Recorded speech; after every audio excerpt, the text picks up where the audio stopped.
What is going on, guys? JT43 here, and in this video I'm going to be showing you how to install an Injen short ram air intake. And this can pretty much work for any short ram intake. It can be from eBay, but I'm mostly focusing on the Injen specific tutorial, so let's get right into it. Now just kind of bear with me a little bit. My neighbors are getting some construction done, so all right, so before we actually get into the installation, I kind of wanted to show what we got going on here. So when you open the box, the first thing you're going to see is the instructions and actually some of the hardware that you're going to need to use. So I'll go over what they all mean, and when I'm doing the installation, you'll understand what I'm doing with it too. I kind of feel like it's easier to explain what the parts do before actually installing them. Before you buy the kit, have no idea what the fuck's going on, because the instructions are kind of vague. So it comes in two pieces. So you have your main piping here, but I went with black. They do have a chrome option. I'm not gonna lie, I think the chrome looks a little tacky.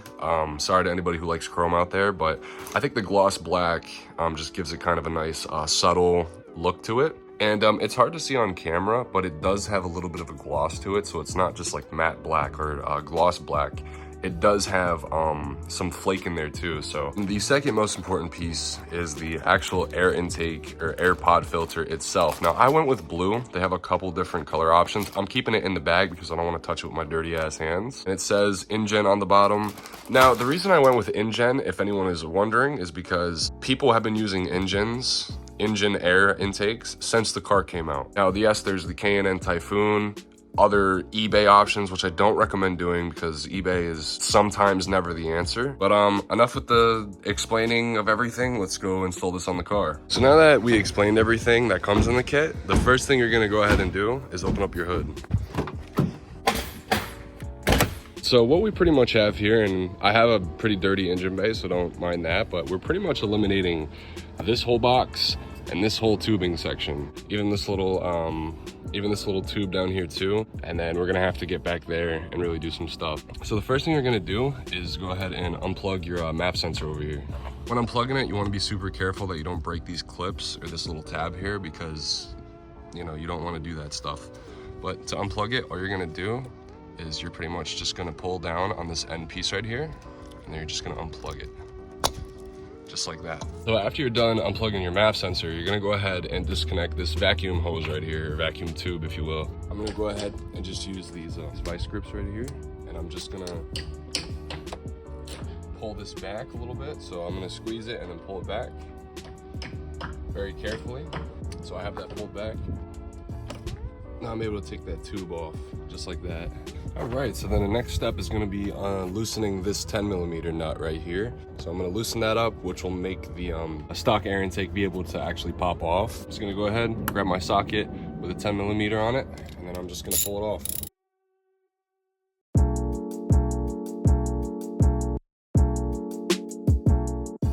And now with this 10mm loosened, I should be able to undo the two clips right here. So there's a clip here and a clip here. So if I just unclip these, I should now be able to just slide the filter out. Here's my stock air filter, but you saw how I just was able to slip that out like that. So we don't need this box anymore, so you can go set this down. All right, so now with the top portion of the box out of the way, I can go ahead and loosen those three 10mm nuts on the bottom half of the box. 1, 2, and 3.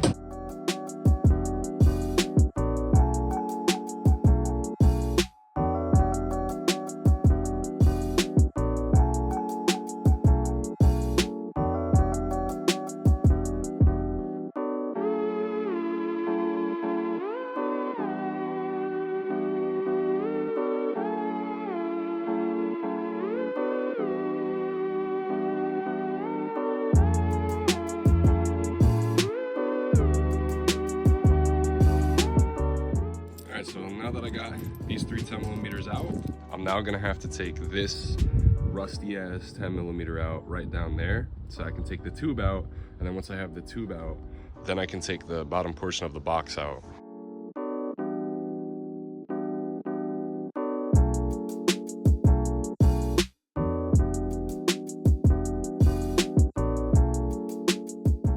Finally, after some finagling, I was able to get this 10 out.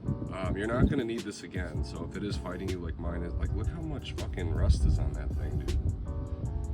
It'll focus. Look at that. Dude, that's no good, man.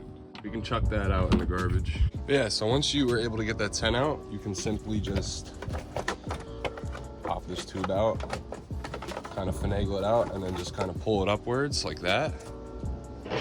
And then there's this the tube. Don't really, I guess this is like a cold air intake. I'm not really sure, but we don't need this anymore, so you can toss that to the side. And now with that tube thing gone, I can go ahead and just pull the bottom half of the air intake off. Now, I'm not gonna lie, this next part is pretty difficult to do. I was trying to record it multiple times, and I just kept failing and failing and failing, but I finally got it. I'm gonna show you exactly what you can do. So you can see, I have my vice grips actually stuck over there. So the way that they did this was, this is all loose now. I'm afraid to really touch it because I don't want that to fall in the back of the car. I'll obviously show you more in depth when I take the actual tubing out, but where my vice grip is, there's a clamp that holds down to the throttle body in the back. And so you have to get a vice grip in there, clamp both of the clips down, and then pull the tube out like this, right? So I'll show you exactly what I mean in a second. This is what I mean. You have two little tabs here, and you have to get a vice grip back there. You have to squeeze them together in order to lift this off your throttle body. So imagine this is the back of the car. So say this is the back of the car. You have to pretty much get your vice grip back there, and then get the two tabs in between the teeth of your vice grip, and then press down, and then wiggle the shit out of this to get it out. But once it is out, it is out. You won't need to reuse this because it comes with metal clamps, as we saw in the unboxing, so you can toss this to the side. But it is very frustrating to do. It's very difficult. If you don't get it the first couple of tries, it's okay, just keep trying. I did it with this giant ass vice grip, and I'm sure you can do it too. After fighting with that air intake tubing for a while, my throttle body is finally visible. So now, this is the easy part. We get to install the air intake instead of getting all dirty and destroying our hands taking it out. All right, so for this next part, it kind of requires a little bit of preparation before we actually put the coupler on. So a good practice would be to actually set the clamps before you even put it on the throttle body. So what I mean by that is to just kind of set the clamps up, and you can use a flathead to do so. So it's gonna have one on the bottom, preferably like that, so you can still see the Injen logo. So what I'll do is I will tighten it up a tiny bit, not too much, because if you do need to change it around, you'll still be able to do so, because what you don't want to do is put the clamp somewhere that's like behind the car and you can't even get to it to make adjustments. So I'm just gonna lightly tighten it up a little bit to where it starts to make contact with the actual rubber boot or the coupling. But I'm gonna put it right here, just like that. Hold it straight, and then I'm gonna just tighten down. There we go. So the first side is on. I'm gonna go ahead and put the second side on, just like that. Still be able to see the Injen logo, and then just tighten it down. But let's go see what it looks like on the car. Okay, so there it is on top of the throttle body. And so now the bottom clamp, I have the thread sticking out where I can fit a screwdriver directly in here and tighten it up. And the top one, I have it sticking out a little bit, so that when I put the air intake on, I can see where I need to adjust that. But the bottom one is set, so I'm gonna go ahead and tighten that bottom clamp.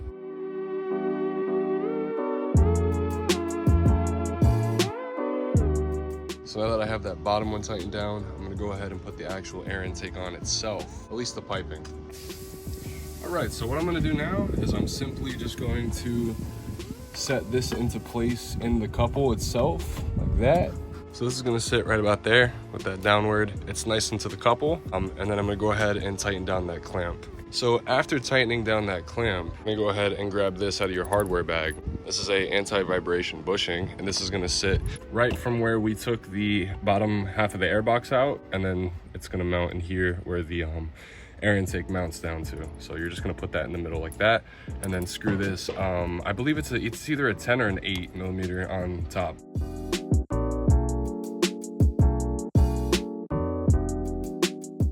So after you go ahead and tighten that bottom clamp down, you're gonna go ahead and you can already kind of see I put that anti-vibration bushing right in between here, and then on top, you're just gonna go ahead and install this. I think it's an 8mm nut.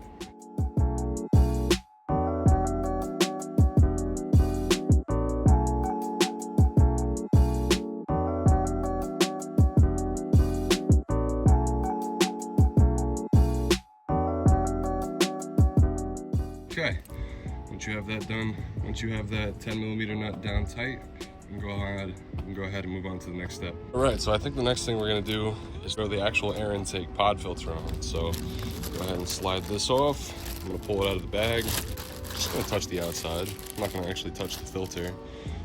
You see, I think that's the part number, and then it says Injen with a giant fucking spider on the side. That looks sick. We'll go ahead and pull this off, and then we will install it on the car. I think a good way to handle the pod filter is to just touch it with the plastic on, and then once we have it on, I can slip the plastic off. First thing I'm gonna do is just literally put it on the piping. So at first, I'm gonna go ahead and slide the clamp on so that we have that at least on the pod filter. And then once the clamp is on, I'm just gonna go ahead and slide it onto the tubing.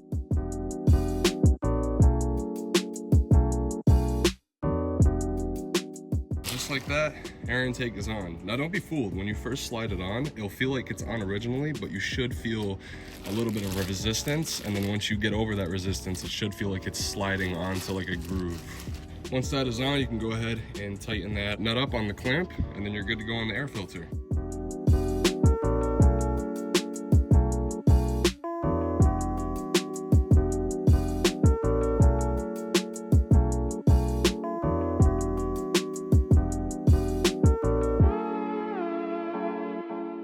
And now once you have that tightened down, just go ahead and give a little tug on your air pod filter. This one's not going anywhere. So next, after you have your pod filter on, we're gonna go ahead and put this vacuum line back on. So the vacuum line is gonna connect to this little tubing off the side of the air intake piping. So all you're gonna do is slide it on like that. You don't even need the vice grips to do it. You can just pinch it and then slide that clip back to the end. Just like that. So now you have your vacuum tube into the tubing on the air intake, and then the clip is holding it together. Now, ultimately there's two things left to do. We have to take the MAF out of the old air intake and put it on this one, and then we have to clamp the whole MAF connections to the actual air intake itself. So I think I'm gonna go ahead and just do the old MAF to the new air intake first. I'll show you what I mean. All right, so here is our old air intake, the box that we took out earlier. And so what we need from this box, this little piece of electronics right here, this is your MAF sensor. Essentially, it's what we unplugged in the first step in the video. This controls air to fuel mixture, mostly on the air side. So on our old air intake, it has two little Phillips screwdrivers, so you're just gonna simply unscrew them and take it off of the old air intake.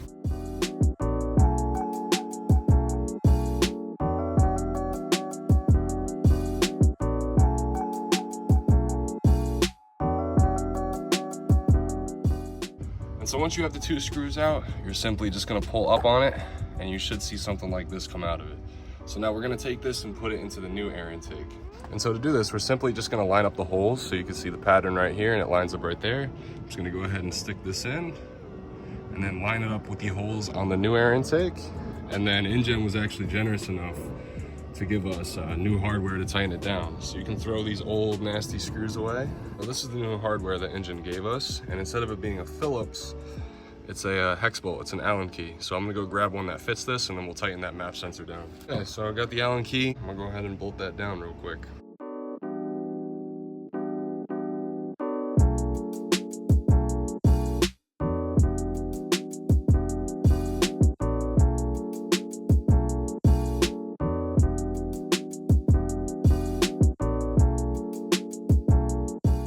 Okay, so after tightening these up, I would always be careful when using a smaller size hex head because it's really easy to strip them. So when you are tightening them, just be careful that you don't strip the heads. So now, relatively the last thing we need to do is we need to take the bolt that's underneath here and then put that on the actual air intake and then tighten it down. So the first step would be to take out this bolt underneath here.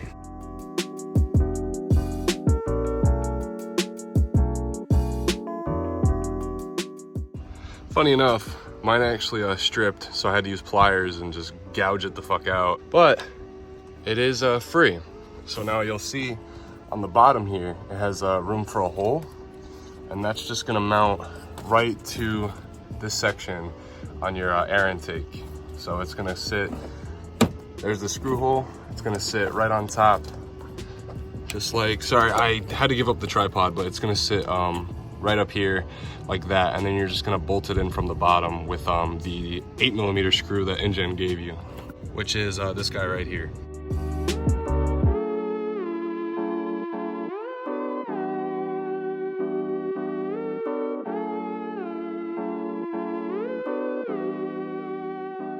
All right, so after you have that all tightened down, you can go ahead and plug your MAF sensor in. So just go ahead and just, once you hear the click, you're fine. And that's pretty much it. That's how you install an Injen air intake. I'm kind of curious, let's see how it sounds, and then I'll drive around, see if we have any errors that occur. And if not, we're good to go.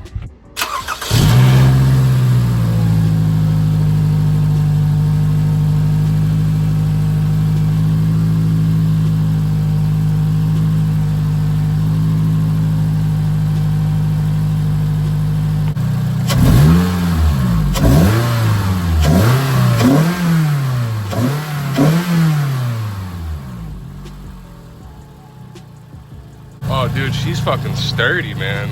I gave that shit a good grip. No movement at all, which is good. No check engine lights either, but I'm gonna go for a drive, see how it handles. See if we had any power gains too. So I've been driving it around for a little bit, and honestly, I have to say, I think it did like kind of tone out my exhaust a little bit because it was really raspy, and now it sounds more like growly. In terms of like power gains and stuff, I don't think it did that much of a difference. I mean, it's definitely a quicker throttle response, but in terms of like high horsepower and stuff, no, it's kind of still the same, which is fine.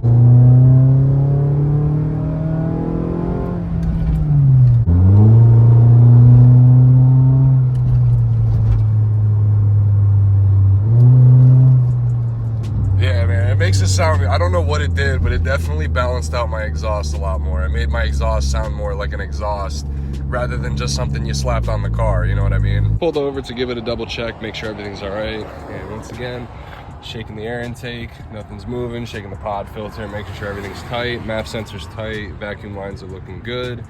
And once you do that and your road test was good, you're pretty much finished. That was how to install an air intake on a 2011 2016 Scion TC. Injen short ram air intake. If you did enjoy the video, or if this helped you out in any way, please like, comment, subscribe, and I'll see you later.